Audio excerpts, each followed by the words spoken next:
Arrange. I don't see things in black and white. And when I was going to school to learn to become a teacher, and when I became an advanced placement teacher, we learn logical fallacies as part of argumentation. And one of the logical fallacies is black and white thinking, which basically is when you think that something is either yes or no, or it can only be two ways. In life, there are very few things that are just yes or no. Many things have nuance, they have ranges, they have levels. And so in the courtroom, they may ask you to answer a yes or no question because they are dealing with facts. Were you at such and such a place at such and such a time? That's a yes or no question. But a lot of questions that people ask are not yes or no questions. And therefore, the answer would not be black or white.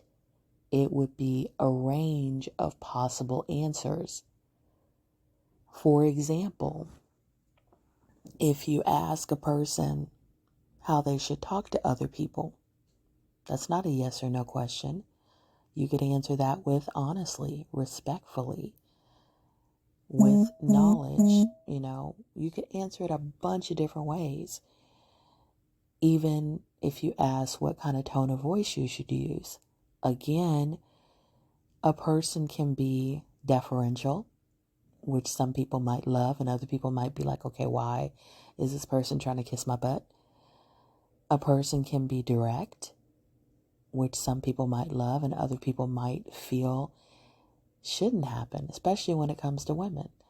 They feel that some men feel that women shouldn't be direct, that they should be deferential. So you get into problems when you feel that everything in life is black and white. Everything in life is yes or no. It is not.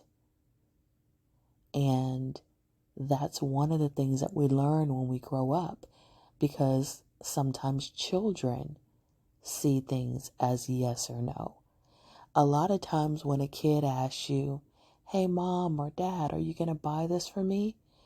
The answer could be yes, it could be no, it could be maybe. The maybe could be based on how they behave, how much money you have, whether you feel like they're responsible enough to handle it. That's an example of an answer that's not just black and white. So there are times when I post things and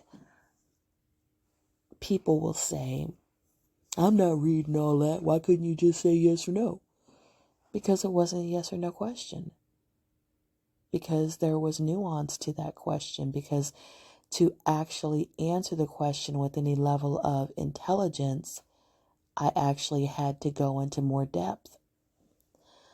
And I do believe that part of maturity is starting to understand that while some things are very simple and they are yes or no, mostly factual things, other things are not, and they are ranges.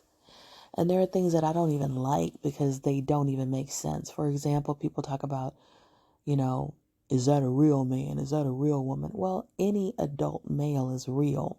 Real in the sense that he exists. Any adult woman is real in the sense that this is a grown example of a female.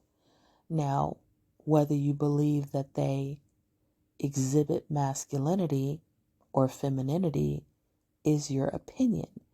And you might believe that a person is more masculine or less masculine. But again, that's your opinion.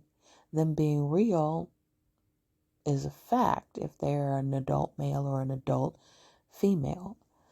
So sometimes we ask questions that aren't even good questions to ask. And some of those questions include a lot of assumptions about what a real man would do or a real woman would do, or how a woman should react to a real man, or how a man should react to a real woman. And when you get into assumptions, you get into a whole different ball game, because you may accept that assumption as a fact, and I'm most likely to say that's not a fact, that's an assumption.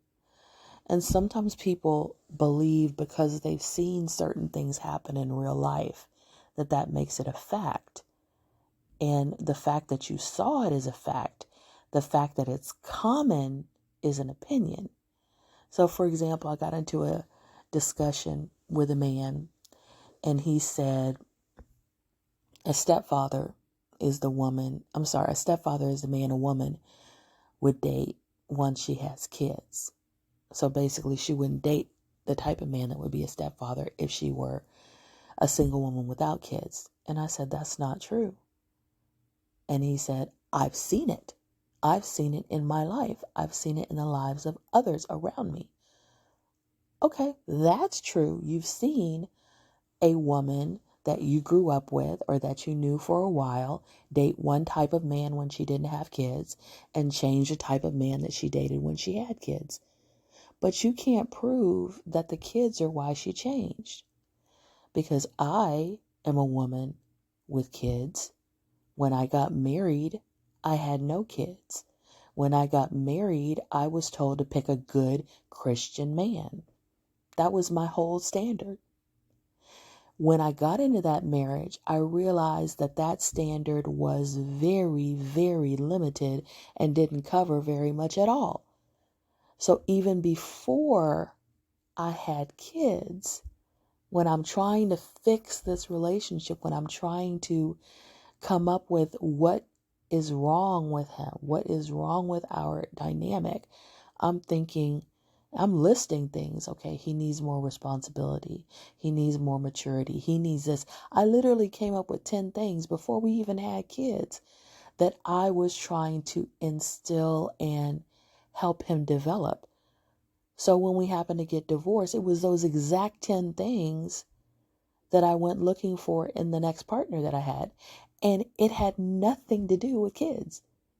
It had to do with these were the exact issues that caused a problem in our relationship. There were things that I didn't consider, and I didn't understand how important they are and how vital they would be to us succeeding.